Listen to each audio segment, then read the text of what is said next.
So, dear ladies and gentlemen, I suppose we can start. I'm sure there will be other people coming, but this shouldn't stop us from kicking off. Hello to everyone. My name is Albena Markova. I'm from PwC. I lead the sustainability platform across Central Eastern Europe. And my role today, during this very interesting session, which will be followed by an even more interesting panel, is to present to you the results of our very fresh, recently launched CEE Smart Mobility Cities Index. This is something that we did for the first time. It was launched just 2 months ago, and this will set nicely, I think, the context for the discussion that will follow. Our work was inspired by another PwC report from 2 years ago focusing on global cities, and it was done in collaboration with a number of other organizations such as the European Electromobility Association, the CEE Green Transport Initiative, the EIT Urban Mobility, and of course the new Mobility Association, PSNM. We consider this as a great starting point to discuss what progress has been achieved across CEE, as even more importantly, what type of further actions need to be taken in order for our cities in our region to reach really much better state of smart and sustainable mobility. This gives you a picture as to which were the cities that were included.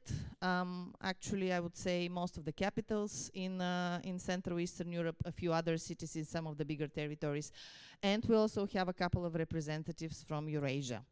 The analysis included both quantitative data, actually I think around 500 data points in different areas, of which I'll speak in a minute, and then also qualitative interviews with different stakeholders in the smart mobility ecosystem, because as we will find out, each of them has an important role to play and their collaboration is very, very important. Now, a few more words about the data points and the methodology that we used. The data that we analyzed was grouped in 4 broad areas. Starting with traffic management. There we examined the congestion levels, the journey times, the level of efficiency in using cars, how many of them are electric, and also what's the level of the charging infrastructure. When it comes to congestion, this seems to be quite a problem. I think no surprise for anyone. Some of the cities, such as Bucharest, Budapest, Warsaw, actually have very high congestion percentages in terms of wasted time compared to normal, and that can go above 40%. And also the average traffic time for 10 kilometers of distance is consistently over 20 minutes, which is quite a lot. Then if we go to public transport, there we were looking at the cost and affordability of public transport for residents, as well as what's the percentage of usage and also what's the level of satisfaction. The champions in using public transport actually are the cities in Czechia, most of all, because there the level of cost of public transport in terms of share of the overall monthly income is the lowest, so it's most affordable. In some of the cities, for example, Ostrava, the percentage of public transport usage as compared to overall travel that citizens are doing reaches something like 70%, while the average percentage for CEE is around 49, slightly below 50%. Subsidies in some of the cities for operating costs of public transport play a role. For example, in Prague, they are as high as 85%. And actually, we have one city, Tallinn, in Estonia, where since 2013, public transport is free, which of course impacts the usability. The next topic is active mobility. What we mean by that is the infrastructure and percentage of citizens who either cycle or walk. And of course, for that, cities need to provide the proper infrastructure. Actually, the highest rate of completed cycling infrastructure and most kilometers we observe in Polish cities overall, as well as the city of Lviv, which is the absolute champion with about 100 kilometers of segregated cycling infrastructure. And then if we look at how many citizens are taking up cycling, the percentage across CEE is slightly below 12%. Whether it's good, whether it's bad, I could say that it's below, for example, the average of German cities, which is slightly above 19%. In some of the cities, walking is still an important part of the overall travel percentage during the day. In Kiev, it's 35%, and it is followed by around 30% by cities such as Budapest, Bucharest, as well as Ljubljana.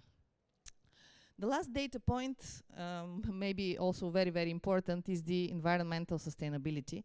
And there, besides emissions, which come from traffic, we also talk about the very important point of air pollution with particulate matter. And I will speak about this actually in one of the following slides, but that's a very, very important problem.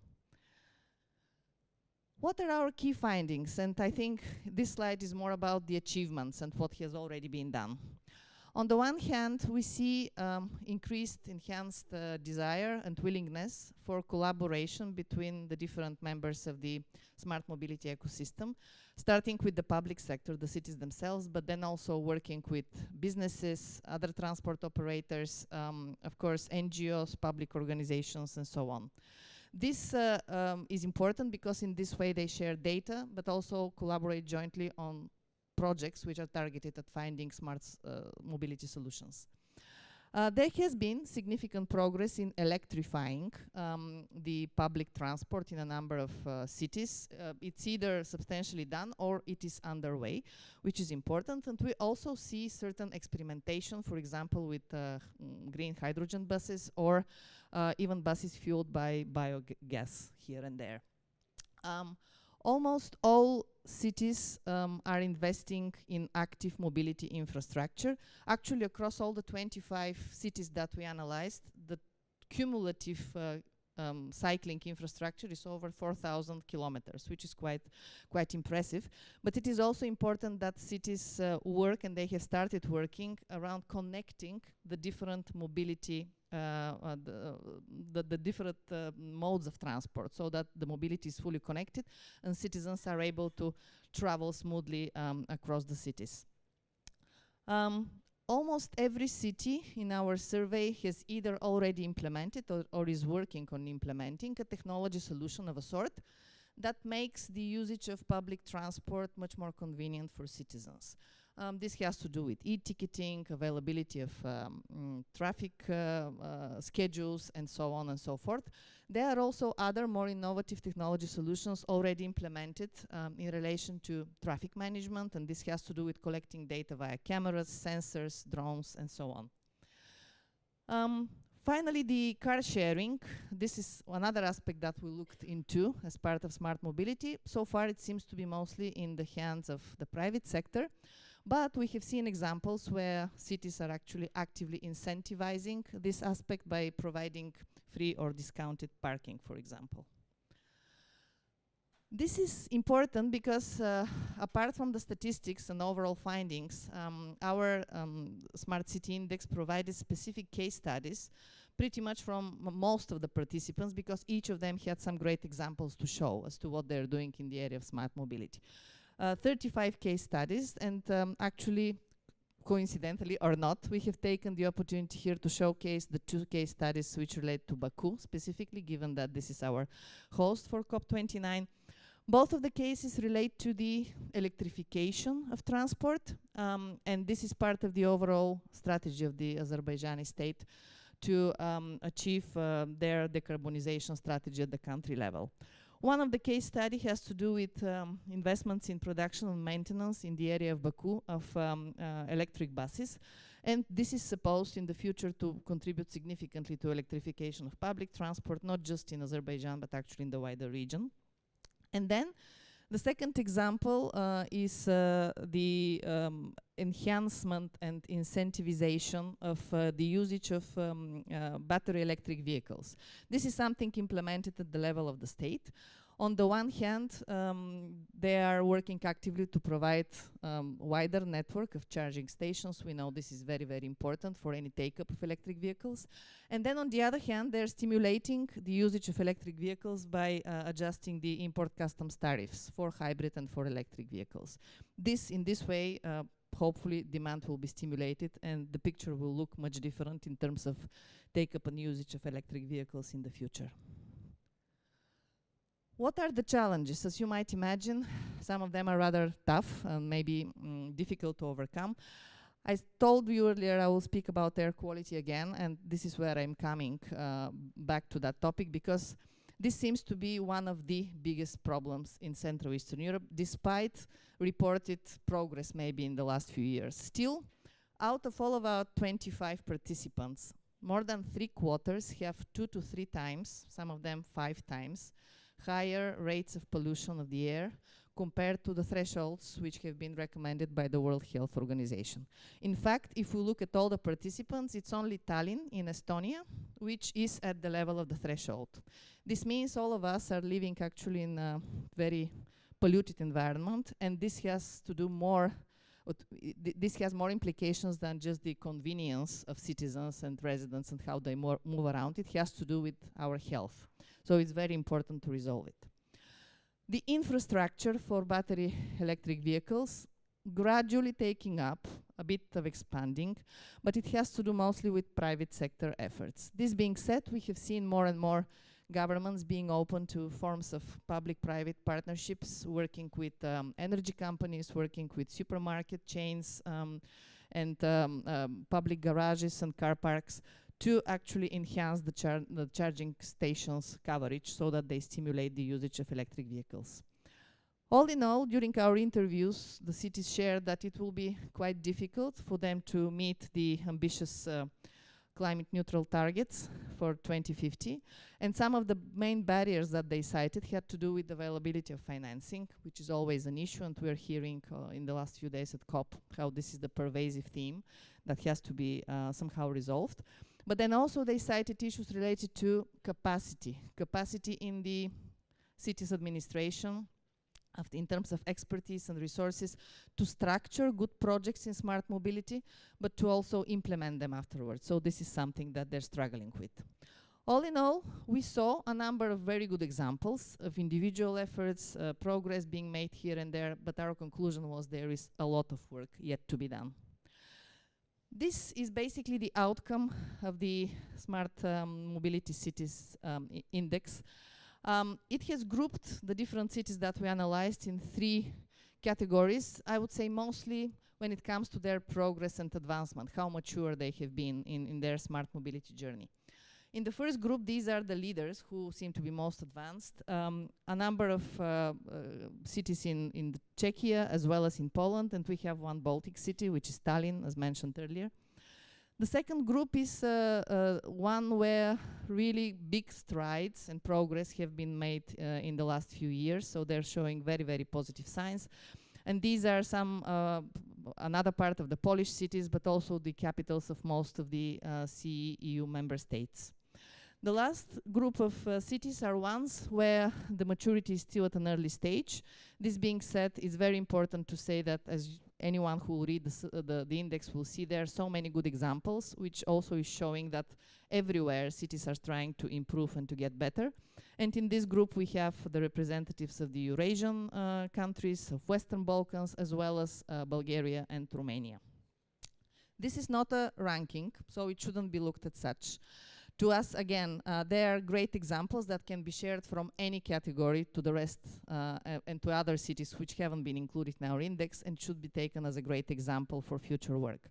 The important thing is to take this as a great basis for future conversations in terms of how we can move the needle toward a more smart and sustainable mobility. If we have a look at everything that was shared so far, I think there is one single element which stands out in terms of what has helped cities which are successful and progressing really move that far, and it has been the seamless collaboration between the different participants in the mobility ecosystem. Actually, if we need an example from outside of CE, there is always the city of Copenhagen, which is a great example of really smart and sustainability city, where the mayor has more than once said that their major role that they see for themselves is actually orchestrating the different players in the mobility ecosystem as opposed to really them bearing the whole burden.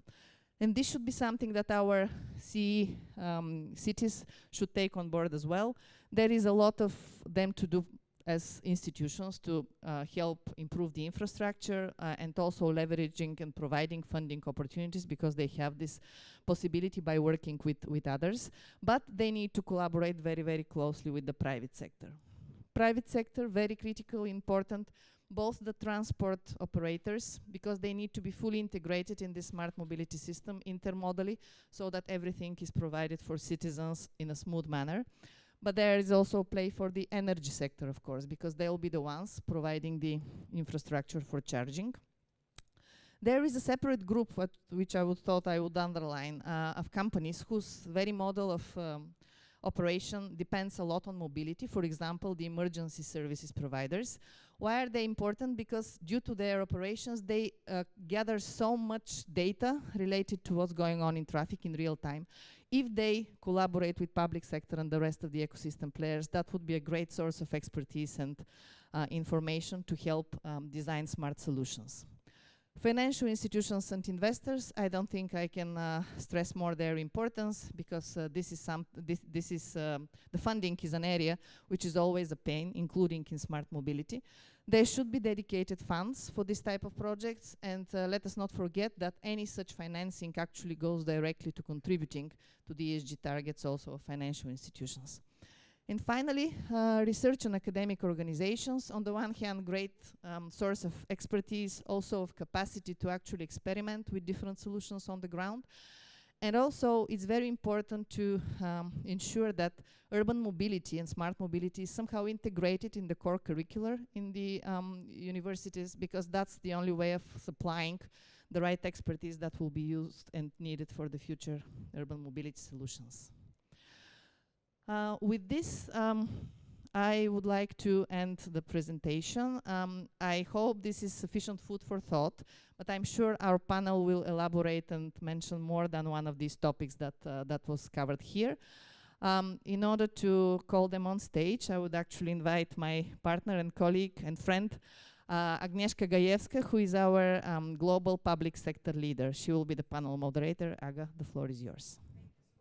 Listen, thank you so much, Benny. I think it was a great picture and very comprehensive one. In my opinion, a little bit bittersweet. So I hope that while having our panelists on stage, I will be able to explore a little bit more.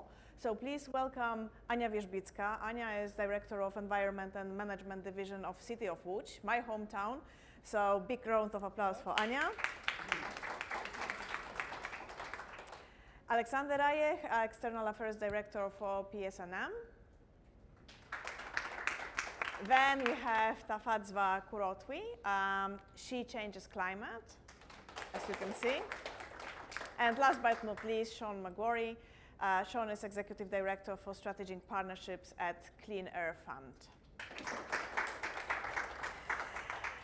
Guys, we have around 40 minutes, something like this, to start our conversation. And on top of everything that Benny said about the report, we thought, let us maybe look at the smart mobility in a little bit different lens, and look at the major SDGs that, in our opinion, are impacting pretty much the cities, our healthcare, our quality of life.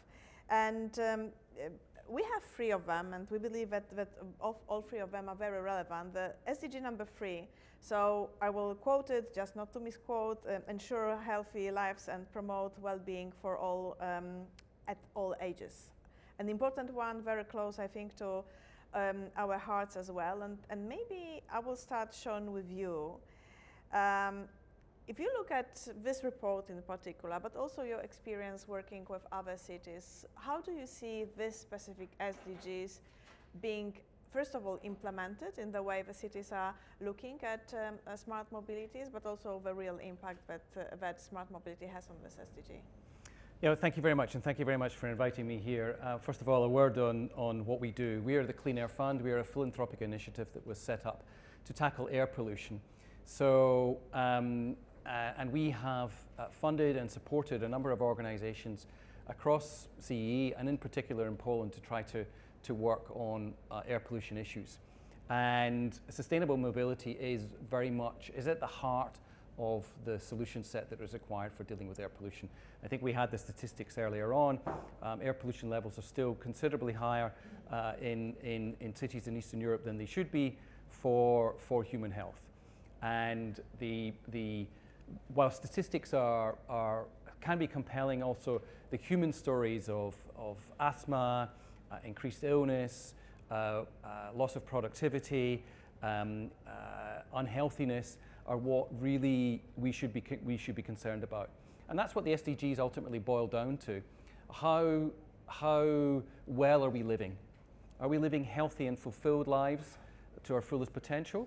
And in a city that's choked with traffic and dirty vehicles, you're not going to. And in a city that doesn't have green spaces, you're not going to. And in a city where everyone drives their kids to school because there's no alternative ways of getting there, you're not going to live a healthy and fulfilled life. I will say that I've seen an incredible transformation in the region. I mean, I had the privilege of living in Poland for 5 years, from 1998 to 2003. And I used the car, but I also used public transport. I used to take the tram to and from work. And I used to go to the kiosk and buy my little cardboard ticket and get on the tram. And these cities are utterly transformed from my experience then, not to mention the experience of 20 years prior to that. So there's been a huge catch-up exercise, and the report really shines a light on fantastic best practice, fantastic ambition, and the real imaginative deployment of technology and innovative solutions. I think the things that we often work on in the Clean Air Fund are twofold. Can we support the political engagement and will that is required to ask people to make changes in how they and how they travel? Because I think, and I'm sure we'll get onto this, but I think that's a really tricky issue, and we work quite a bit with our grantees on trying to make that happen. And the other thing we work a lot on is, what's the community engagement here? Is the community really engaged? Are they supportive? Do they understand why change needs to happen? And how do we help them get on the side of change? How do we help them understand that this will be better for their kids? They might, and actually leaving the car at home and taking public transport is the smarter thing to do for their well-being and for their children's well-being. I think health is such a compelling story because everyone wants to be healthy, and everyone particularly wants their kids to be healthy. So I think it is like a good segue and good appeal to all people to make sure that they are also contributing. Anya, I will go to you because, again, I said I was born in Łódź. At that time, it was meant and it was believed to be like a very, very polluted city. And I think many people who haven't been in Łódź for many, many years would still believe it is the case. When Benny was showing what is not a ranking, but it is still, you have like the 3 tiers, which is in the middle tier, but clearly it has been like amazing progress done. And this is first thanks to infrastructure. This is also on very consistent and cohesive program that you have to really give citizens of Łódź alternatives. Could you give us a little bit of overview of what it is? Yes, thank you very much for inviting me here, and thank you very much for mentioning asthma. I'm a living example of an asthma person, and I'm asthmatic since 7 years. So I wasn't born with this problem. I gained it thanks to the polluted ecosystem I live in. But coming back to a little bit to the history of Łódź, because Łódź used to be the second fastest growing city in the world, just after Chicago. It was because of the textile industry, and it is also because of this fact we became a very polluted area, because we were the city of the chimneys. Right now we are transforming our city, and we are trying to combine to create a really sustainable transportation system. But just for you to also have the clear view, in which the emissions from the transport are only 17%. The main air pollutant are buildings, because we are also the biggest tenement houses owner in Poland. So this is the second scale we are working on. But just also for you to have a great view of our city, due to the historical times, we had 2 railway stations, one which was given to us by the Tsar, and the second one connected to the Vienna rail. Two railway stations never connected, never. Since 7 years, I believe, we put it one of the railway stations underneath on -16, and even though we are Polish city and Germans should be faster, we did faster than one railway station in Stuttgart. So it was a complete game changer for our city, and right now we are digging the tunnel underneath the city on -16, which will connect two railway stations. This is the game changer for our city, even though this is not an investment led by the city because it is a national investment. It will surely change the ecosystem, transport ecosystem in our city. We'll have a multimodal hub because the city combined and connected all the tram system, all the bus, also electric ones, to the new multimodal railway station and the diametrical tunnel. So this is our big step to improve the transport. And just not to be so optimistic, it is not so easy to say people leave the car. In Poland, it's almost impossible. In Poland, having a car or two or three, it is still a symbol of status. I don't know when it will change, but it works like this. So it is not easy to say people, oh, you cannot go by this car, you want to go to the city center? You cannot. There will be protests. It's not working so easily. It's really difficult. So we are trying to do it in another way around. We are leading a huge revitalization process in our city. It is the biggest in Poland. And it's more or less 30 or 70 hectares in between the heart of the city. And during this process, we are also narrowing the streets, planting the trees, and we are also putting calm walking, calm movement streets. It's like from the Netherlands. It's called like a Wonner Street. And we had the first one in Poland. And thanks to it, the citizens, they have to slow down. They want to sometimes use it as a pedestrian walk because it's sometimes faster than by car, but they are not forgiven. Zabronić. Prohibit? Prohibit. They are not prohibited to go there. So this is like the combination of a few aspects, and I think this is the way that we should work. I think it is, and it's like a great again, this what was it? Calm pedestrian zone. I love it. It's Calm, given yeah.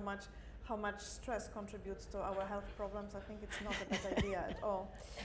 Alexander, I want to get a little bit of your view, because one thing that Albena was showing is that irrespective of how much we are trying, and what Anya and what Sean were referring to, still only one city from this 25 is able to get to the WHO standards as it comes to air pollution. I was just wondering, given your organization, I think it would be great, by the way, also to hear what the organization is about.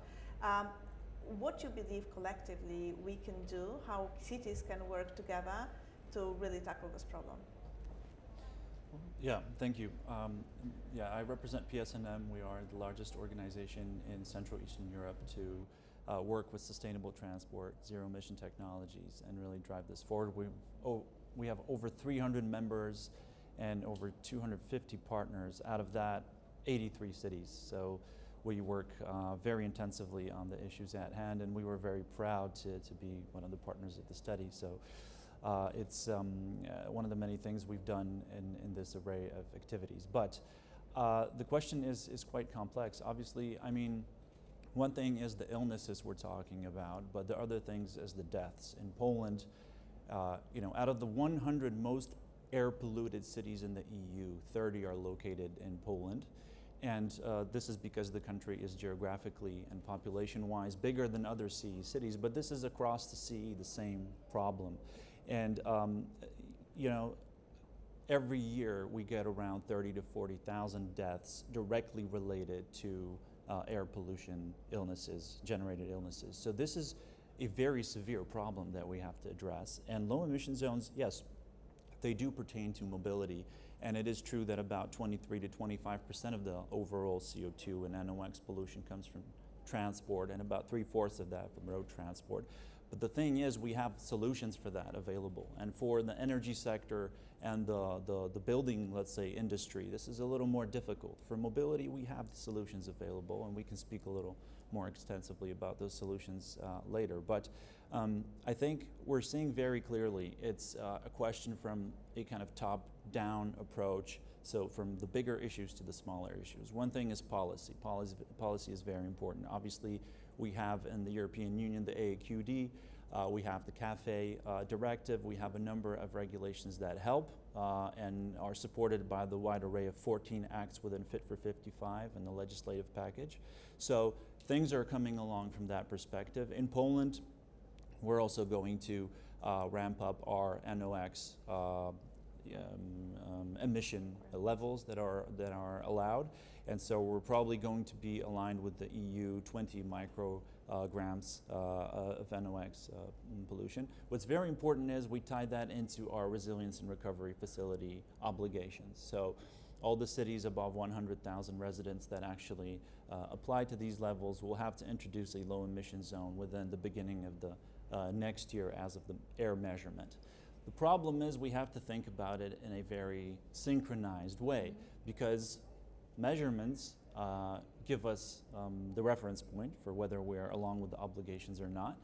But in Poland, out of the 37 cities above 100,000 residents, 21 do not have an NOx measuring station. So it will be very difficult to determine whether those cities have to actually deploy low emission zones. Now, I mean, those problems, of course, they amount. We are one of, I think, the closest partners of the city of Łódź. The city of Łódź is also a member of PSNM, I can say this proudly. So we see the problems vary. They are very, very different. For example, we have cities like Wrocław that have 7 rivers through the city, and that also really makes regulating mobility a whole different challenge, because you have bridges, you have different areas, you have different airflows, and so on. So the overall, I think, recommendation is definitely to cooperate. And this is what we're trying to do. We're trying to bring the cities together with the support of such great partners as the Clean Air Fund in Poland, to bring the cities together and to also synchronize their work, because we all have our own ideas on how to approach the process. And I think some of these solutions, they have to be done in a coordinated manner. And we're also expanding this into Central Eastern Europe, while also talking about the issues that, for example, Anna mentioned, our love of cars, of personal vehicles. It is true, and that is across Central Eastern Europe. And I mean, we import a lot of vehicles from Western Europe and the Central and CE. Poland, the average age of these vehicles is 14 years, the average age. Czechia 16 years, Bulgaria 19 years. So these are very old vehicles, usually diesels. And so one of the policy instruments here, for example, is to really, really promote, for example, to bring from Western Europe EVs and battery electric vehicles and other vehicles, and have subsidies for that perhaps to kickstart the process. So the policies are not always related strictly to urban areas. They may be related to mobility as a whole, and to include all stakeholders, because that's where the mentality change starts. Super. So, Alexander, I've heard lots about ecosystem, and we will certainly get back to this. On top of ecosystem, clearly the culture, yes, and the perception. I think it's a big one. And you know, right now, that's why I wanted to get to you. So you are clearly representing young generation of climate supporters, and clearly culture is a big one. We keep saying that actually we in CEE love our cars, but it's not only in CEE. It is a common problem.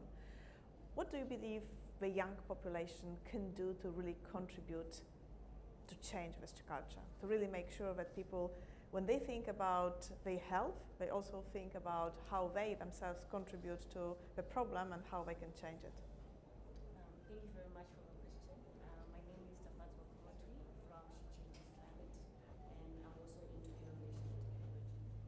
So what I believe is that as young people, as much as we want to, ensure that our cities or our communities are safe and healthy, we also need to increase the issue of education and awareness. Even really know that the pollution has an impact to our health. or what the mobility do we really know about it? So we need to increase more on education and awareness, mobilizing a lot of young people to ensure that they also pass down the information to everyone, and also influencing those that also make the policies. So it's not just about young people pushing, but also coming together collectively with the people that are implementing the policies on the ground, to ensure whatever we are pushing for is also safe. Because as we're speaking right now, as young people, we are also facing a lot of this air pollution, and it's causing diseases. So now, cultural shift. We need to shift the mindset to say, even though the car is nice, you're driving, that latest car, but then what is the impact on, the environmental issues that we're facing as a whole, the climate crisis that we're facing? We talk of just about the carbon footprint. So now we also need to look at the individual to say, am I also reducing my carbon footprint? Am I also contributing positively to the environment as a young person?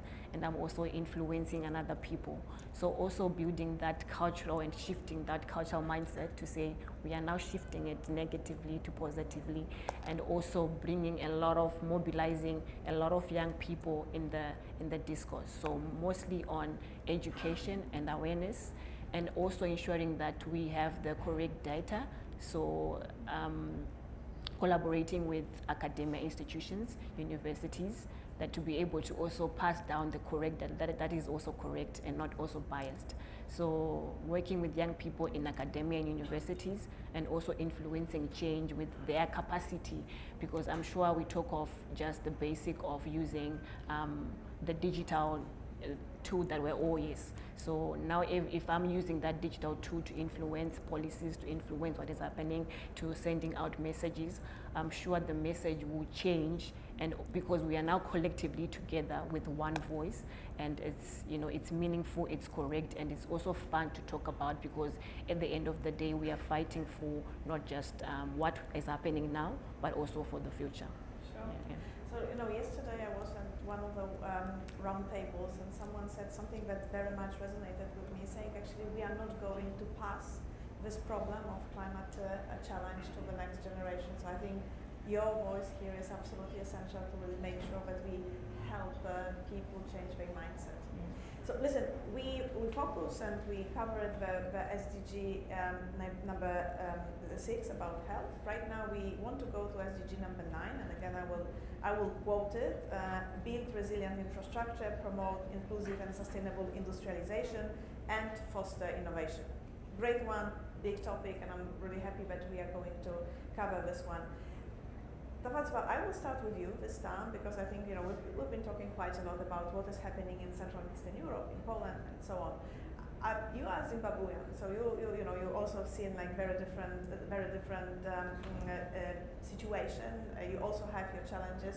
I thought it would be like really fascinating for the crowd here to understand how you are going about your challenges around smart mobility.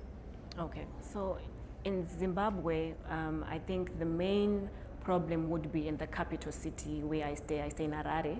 So these two capital cities, which is Harare and Bulawayo, we talk of, there's a lot of congestion, a lot of pollution, because this is where everything happens. It's the busy town. Everyone is rushing to work. Everyone is, so this is like the city where everything that happens. And in Zimbabwe, it has increased that the population as it is increasing, there is no much development in infrastructure. So now human population is increasing, but there is no much development in infrastructure to be able to sustain the human population that is increasing. So now the human population, when they increase, and then there is only like little space for the infrastructure to use, there is more pollution, not just air, but plastic, it's all over. And this is more like very disheartening, because you cannot even have a nice walk in town, because you just end up stepping on, any type of pollution that you see there, and you're rushing to work or you're rushing to school. And if we talk of the issue of innovation and talk of urban planning, there's need for us as Zimbabweans to adopt what is also being happening in Eastern Europe, to see how best we can also integrate that in the global south. How can we also learn from what is happening to ensure that our urban planning aligns with what is in our country, and also how best is it helping us. So we also need to adopt some of the policies that are being implemented in other part of the regions, so that we can also learn and also integrate it in our countries, as much as we are, you know, in a crisis of the pollution that is being happening in Zimbabwe. And I hope that in the future, or as for now, that, you know, there is collaborative efforts between the private sector or even different countries, we are able to adopt the positive implementation that are being happening in the eastern part and in the central part of Europe. Because I've been to Europe and I've seen that it's really amazing, and I'm sure in Zimbabwe or even in the global south part of the countries, or even Africa, we are able to even adopt these kind of you know, solutions in our own countries. So yeah. We hope it's going to be the case. Yes. Thank you, Tafadzwa. And I wanted Anya to quickly get back to you, because some of the challenges that Tafadzwa was referring to sound very familiar to many of our cities. So what are the biggest challenge for City of Łódź to get to the sustainable infrastructure innovation around climate change? You know, for climate change and for Łódź, the mobility is not the top priority. It is very important, but from my perspective, the most important issue are the buildings, as I mentioned, because they generate around 65% of the emissions in our city, and we have like 4,000 publicly owned buildings. So it is a huge challenge for our city. We're doing some energy efficiency programs. We are trying to build a PV farm, which will cover 30 hectares in our city. It will respond to almost 20% of the needs of our city. I believe it will be coming a very good solution, especially it will be the first PV farm built by the city. But also there is a huge challenge which is not so obvious for Poland, I think, and especially for Łódź, which is drought. Because Łódź is lying in the heart of the Poland, and it is the region which is in the risk of drought. And we do not have so many rivers as Wrocław, so visible rivers, but we have around 20 underground small rivers. All of them, due to historical times, were put to the sewage system, which at those days was a fantastic idea, but today it is a curse, because we have connected dirty water with rainwater in the sewage system, and we do not regain the water. We do not have a good retention. So right now we are doing a kind of pilot project. We got a budget from the European Parliament. I mean, European Parliament, not the Commission. So this is the only Polish project that got such a donation from the Europe side for this solution. We are putting out one of the rivers, and as part of the park in the heart of the city. And at the same time, we are doing something which we call a model management of the water, because we are trying to put all the houses on the way of this river, small river, to collect water from the rooftops. To collect it and to have some retention idea about it, because this is also a problem that we are facing. I remember 2 years ago in our region there was 1 or 2 days without water in one of the cities. Everybody was shocked, so we have to be prepared for that. I think water is a big topic, and throughout COP many people were talking about water, and I'm very happy that it is the case, but I think water is very much underestimated problem that we have. Alexander, let's go back to mobility. We talked about smart mobility, e-mobility. One of the areas that you are very much focused on is also hydrogen. Why is it possible to address problems that we have in the cities with hydrogen? Well, yeah, we are. I mean, there are two really existing types of zero-emission technologies in terms of mobility. That's battery electric and hydrogen. Also electric, because if we talk about hydrogen vehicles at mass deployment scale, we're talking about fuel cell electric vehicles. So electric vehicles that instead of having an external socket have a fuel cell that converts the hydrogen into energy and steam. That is a technological introduction. I think cities can look towards hydrogen in a couple of ways. One way, of course, is the public transport, and Poland has one of the largest fleets of decarbonized public transport in Europe. We have 1,287 buses that are zero-emission buses. Out of that, a little over 80 are hydrogen buses. That's also because of the total cost of ownership calculation that today renders fuel cell electric vehicle buses a little less, let's say, economically sound for cities. The TCO is nearly 5 times as high as the battery electric version, but that's also because of the availability of renewable hydrogen, or what used to be referred to as green hydrogen.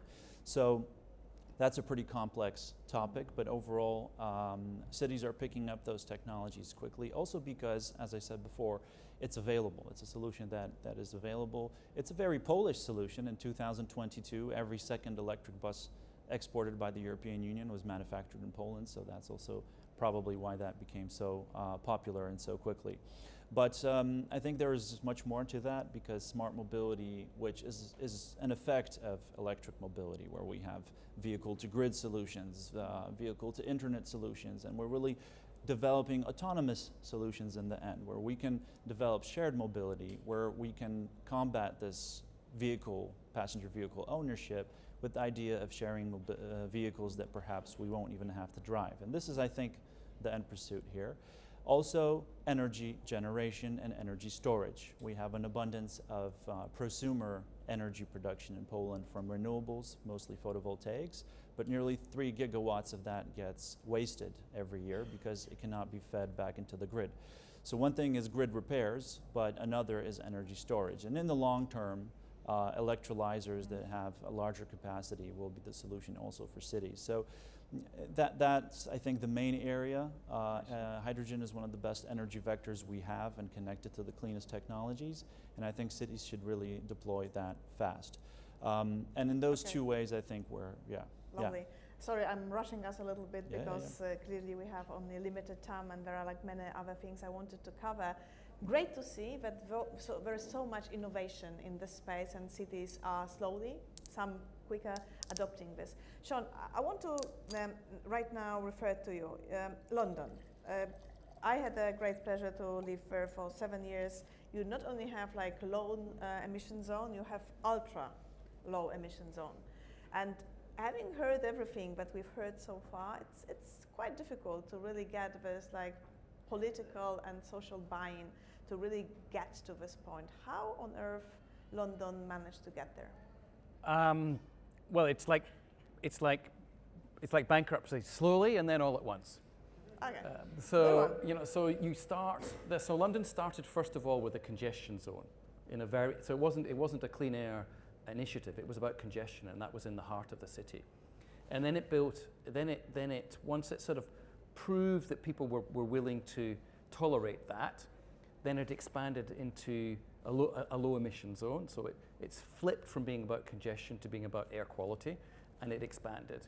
And then it expanded again, and this last expansion took it, for those of you who've been to the UK and know sort of London, it took it right out to the outer edges of Greater London. So way up to the edge, the M25, which is the big circular motorway that runs around the city. And each time there was consultation, there was campaigning for, there was campaigning against, and people who were living in the inner zones, who've been living with the congestion charge and the inner zones for a couple of years, are absolutely content. No question, they're very happy with that. No question about it. It's like so many initiatives. People protest in advance and celebrate afterwards. But this most recent expansion became quite politically controversial because it involved quite a lot of people, and it got seized upon by political opponents who saw it as a wedge issue and tried to campaign on it as a sort of anti-car owner initiative. And there were some points raised around how in the outer suburbs of London, poorer people were being disproportionately disadvantaged because of this, and they would be more likely to have an older car, more likely to have to replace that car to meet the standards. So I think the lessons are: try to take people with you, build. Don't try and kind of eat the elephant all at once. And anticipate opposition. Really work on your messaging. Bring the community with you, and acknowledge that it will impact different communities in different ways. So use a subsidy scheme to try to help those in poorer communities who might not otherwise be able to adapt, and who might face unemployment or difficulty getting a new vehicle. But I think there's another factor as well. It does take some leadership. It does take a leader who's prepared to take some knocks and blows along the way, because it's not like all change. People are hesitant, they're suspicious, they're doubtful, and they prefer the status quo. And you need a leader who's saying, actually, on the other side of the hill it will be better. Just follow me, and when we get there, you realize that you'll be breathing cleaner air, we'll be producing less CO2, and your environment will be much healthier and pleasanter to live in. So so there's a number of factors there, and it's interesting. When I look at some of the low emission zones that are beginning to be created in Eastern Europe, I'm seeing some of those factors there. Not all of them all at once, but some of them. So it'll be interesting to see how it all plays out. And particularly, as Alexander said, in order to meet the Ambient Air Quality Directive, very many Polish cities are going to have to introduce some form of clean air zone. Sure. Great story, Sean. And actually, it would be like a great way of wrapping up our panel, but we cannot do this right now because we still have one more SDG again. Me reading Making Cities Human Settlements Inclusive, Safe, Resilient and Sustainable. And I want to get back, we have 5 more minutes, so we need to be really concise. Benny was referring to multimodality as one of the areas that, first of all, is a solution, but also where we are not really getting there. Alexander, the question to you. So how multimodality can be effectively enhanced in our cities, and do you see any good examples? Yeah, I mean, this is, I think, at the core of the transition too. It's also going away from personal passenger vehicles. So obviously, you have to amass arguments, and multimodality is the main argument. So this is how cities I know are approaching it, and developing more areas to walk through. And in Western Europe, we're really seeing that come along into a very serious strategic issue. We organize an event for over 4,000 people every year, the New Mobility Congress, and this year we had Petra Jens, the walking officer of Vienna. So a person responsible for making the city convenient and comfortable for pedestrians. We're seeing, of course, for many years now, bicycles being this solution. In Poland, obviously, Warsaw, Łódź, we have some pretty big cities, even for compared to Western European countries or any other countries, and e-bicycles are a solution. So there comes another tool for multimodality. But how does that happen? Well, again, the state steps in with subsidies for e-bicycles, because then you can cover larger areas with a zero-emission form of mobility.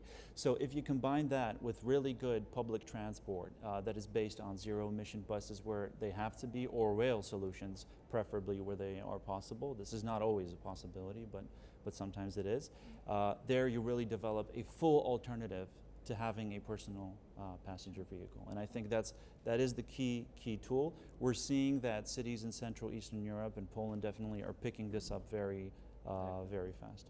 Great to hear, and I'm happy that you didn't say, investments, that is what is needed. What I'm hearing is just taking your citizens with you. And Anya, I wouldn't be myself if I wouldn't refer to the fantastic mayor of city of Łódź, who is like a beacon of real change, and she's always involved. And I wanted to hear from you, so how did you take your citizens with you? It was not so easy, but we are also right now doing another way around, because we are trying to focus on children. Do you know where popcorn comes from? You know, but do you know that there are lots of children who think that it comes from the cinema? So we have to focus on education. This is the main idea that we are focusing in Łódź right now. We are leading a project which is called Łódź Schools for Climate, and children are getting a task. They're getting a challenge, and we are laughing that we are doing experiments on children. Especially, we are on purpose using this word, experiments on children. The children are voluntary, to be sure that you know that it's not something forbidden. They get a challenge, use less water. What would you do if you have 3 hours of internet per day? Use green transport. And they take the challenge, and the equal saying from all of them is, I'm proud that I did it. So we have such an educational program in our city, and they're doing it, and then they also bring it at home. So they say, oh, mommy, come with me by the bus, and so on and so on, and it is really working. So in my opinion, there is an old Chinese saying, if you think 1 year ahead, plant rice. If you think 10 years ahead, plant a tree. If you think 100 years ahead, educate people. Great one. I still need to, it will be another great way of wrapping up our panel, but I still need to give some floor to Sean and to Tafadzwa. Guys, the same question to you. So what you believe, and Sean, you have been in many countries, in many cities around the world. You know our parts of the world, Central and Eastern Europe.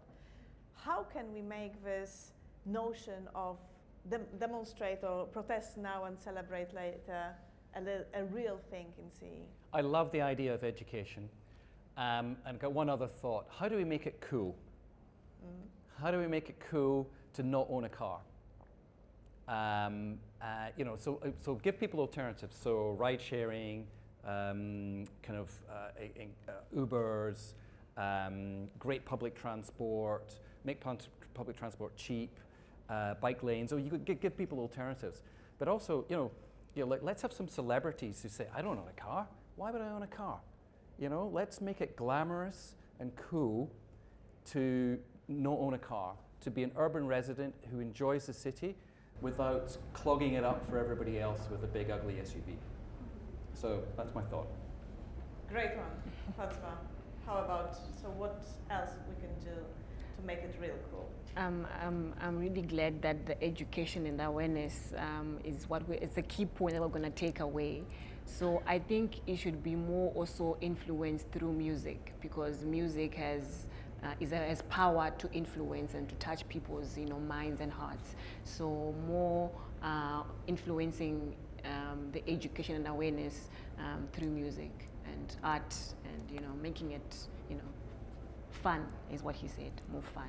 When you're singing it, dancing to it, then I live with it because it's already in me now. So yeah. So what I'm hearing, urban mobility can be fun. We can do it even with music and art.